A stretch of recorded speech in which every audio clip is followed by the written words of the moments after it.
Hello दोस्तों, कैसे हैं आप सब। आप सभी का स्वागत है मेरी इस छोटे से ब्लॉग में। मेरा नाम है दीपाली और मैं हूँ एक हाउसवाइफ। और आज नवरात्रि का था पहला दिन, तो हमने अपने घर की साफ़ सफाई करके नहाकर स्वच्छ होकर सबसे की पहले की पूजा। सबसे पहले हमने कलश स्थापना की, उसके बाद अपनी माता रानी की पूजा की, आरती की, दुर्गा चालीसा का पाठ किया, ईश्वर को नमन किया, धन्यवाद किया। उसके बाद फिर मैं अपनी सासू माँ के पास गई और उनको उठाया। मैंने पूरे घर की साफ़ सफाई कर ली थी, बस एक अम्मा का कमरा रह गया था क्योंकि मैं इनको डिस्टर्ब नहीं करना चाह रही थी। एक्चुअली मेरी अम्मा को कुछ याद नहीं रहता है, इनकी याददाश्त जा चुकी है और उसकी वजह है मेरे पिताजी का निधन। उनका सदमा इनको इतना गहरा लगा है कि इन्हें कुछ ये वॉशरूम वगैरह के लिए भी नहीं बताती, और मुझे पता है कि पूरा बिस्तर वगैरह भी गीला कर लेती हैं, पूरा डायपर गीला कर लेती हैं। तो अगर मैं अम्मा को पहले देखती तो पूजा के लिए 12 बज जाते, पहले सोचा कि चलो यार जल्दी उठ के पूजा का काम ख़त्म करके फिर अम्मा को देखते हैं। फिर मैं फटाफट अम्मा के लिए पानी गर्म करके बाथरूम में ले गई थी और अम्मा को नहला धुला कर।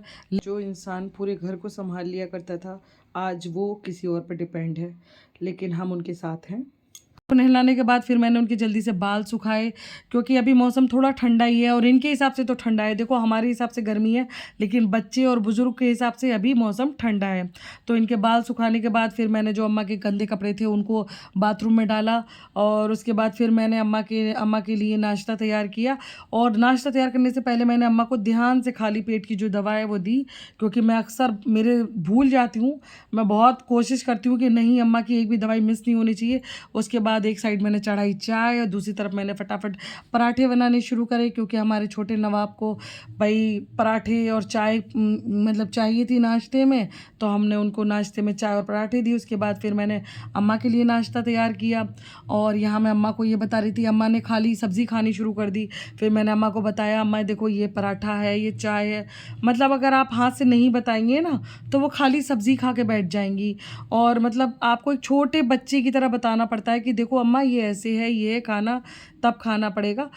और मैं बीच बीच में जाकर देखती रहती हूँ कि अम्मा सही से खाना खा रही है या नहीं खा रही है। फिर मैं फटाफट गरम गरम पराठे बना के इनको देने लगी। और ये मेरी जो छोटी सिस्टर है उसका बेटा बार बार किचन में आके देख रहा था कि मौसी ने मुझे पराठे नहीं दिए। फिर देखो अम्मा के हाथ इतना काँप रहा था और मैंने कहा लाओ अम्मा मैं चाय पिला देती हूँ, तो उन्होंने मना कर दिया। और ये हमारे बाबूजी पराठे की तलाश में। फिर मैंने फटाफट इसको भी पराठा बना के दिया, और फिर 12 बजे लगभग मैं चाय लेकर बैठी चाय पीने के लिए। और मैंने अम्मा को सामने बैठा रखा था और ये हमारे बाबूजी टीवी देख रहे थे अंदर, और मैंने अम्मा को अपने पास ही बैठा रखा था। दोस्तों मैं एक रेंट पर रहती हूँ, मेरा अपना घर गांव में है और वहाँ हम लोग नहीं रह पाते हैं बच्चों की पढ़ाई की वजह से। और ये हमारे बाबूजी अपना नाश्ता लिए घूम रहे थे नटखट, तो फिर मैंने अम्मा को भी ये खाने के लिए दिया। वैसे खाने के लिए अम्मा मना नहीं करती हैं, वो खा लेती हैं। एक्चुअली उन्हें टेस्ट का ज़्यादा पता नहीं लगता, कोई चीज़ अच्छी लगी तो खा लेती हैं। उसके बाद फिर मैंने अम्मा के सारे कपड़े फटाफट धोकर फैलाए, क्योंकि इन कपड़ों को छोड़ा नहीं जा सकता। और सॉरी ऐसा कहना नहीं चाहिए, मैं इनको वॉशिंग मशीन में भी नहीं धो सकती क्योंकि बच्चों के कपड़े धुलते हैं। उसके बाद अम्मा को पिताजी की याद आने लगी। देखो जीवन साथी के जाने का इतना गहरा सदमा होता है कि जब ये खाना वाना खा लेती हैं तब कुछ नहीं, उसके बाद फिर जब इन्हें पिताजी की याद आ जाती है तो ये इतना रोती हैं कि किसी के समझाने से इनको समझ में नहीं आता, और मैं क्या समझाऊँ इनको। तो उसका एक ही तरीका है कि अम्मा को खाने में बिज़ी कर दो। अब मैं इनको कुछ खाने के लिए दे देती हूँ ना, तो फिर ये भूल जाती हैं रोना कि किस बात पे रो रही थी। तो थोड़ा सा मतलब इनको इंगेज करना पड़ता है जिससे कि ये भूल जाएं। अब मतलब पिताजी की जो बात याद कर रही थी इनके दिमाग से निकल जाए। तो फिर अम्मा खाने पीने लग जाती हैं, फिर मैं इनसे बातें करती रहती हूँ, कुछ अच्छी बातें करती हूँ। इनके मतलब जो मेरी ननंद हैं उन सब की बातें करती हूँ, उनके बेटे बेटियों की बात करती हूँ ना, फिर तो ये भूल जाती हैं। फिर मैंने फटाफट अम्मा के बालों में तेल लगाया, क्योंकि अम्मा के बाल सूख गए थे, तो मैंने सोचा हाथ के हाथ बाल अम्मा के काट देती हूँ। हालांकि मेरी जुल्फ़ें देखो, मैंने अपनी जुल्फ़ों को अभी नहीं काटा, मैं ऐसे ही बालों को खोले घूम रही थी। लेकिन आज मैंने अम्मा का एक बड़ा अच्छा सा हेयर स्टाइल बनाया। तो फिर अम्मा के देख आप लोग बताना कैसा लग रहा है अम्मा का हेयर स्टाइल।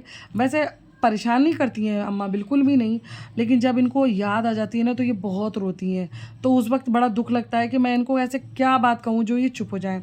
तो ये देखो अम्मा के बाल इस टाइम पर भी इतने बढ़िया हैं, शाइनिंग और एकदम घने बाल हैं। उसके बाद फिर मैंने आज अम्मा के कानों में बालियाँ डाली। अम्मा आईसीयू में एडमिट थी, तो वहाँ पे डॉक्टर्स ने सारी जो ज्वेलरी पहने होते हैं वो सब निकाल देते हैं। तो फिर मैंने अम्मा के कानों में बालियाँ डाली, क्योंकि चेहरा बहुत अजीब लग रहा था बिना बालियों के। फिर उसके बाद अम्मा को मैंने लगभग 1:30 करीब ये पपीता दिया खाने के लिए, क्योंकि अम्मा को फ्रेश होने में भी बहुत प्रॉब्लम हो रही है, तो इसीलिए मैंने थोड़ा पपीता दिया जिससे कि इनको थोड़ा आराम पड़े।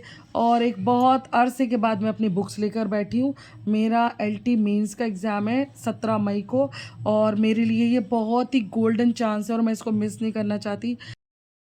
अगर मेरी वीडियो पसंद आई हो दोस्तों तो प्लीज़ मुझे भी लाइक करें, सपोर्ट करें, सब्सक्राइब करें। Thank you so much.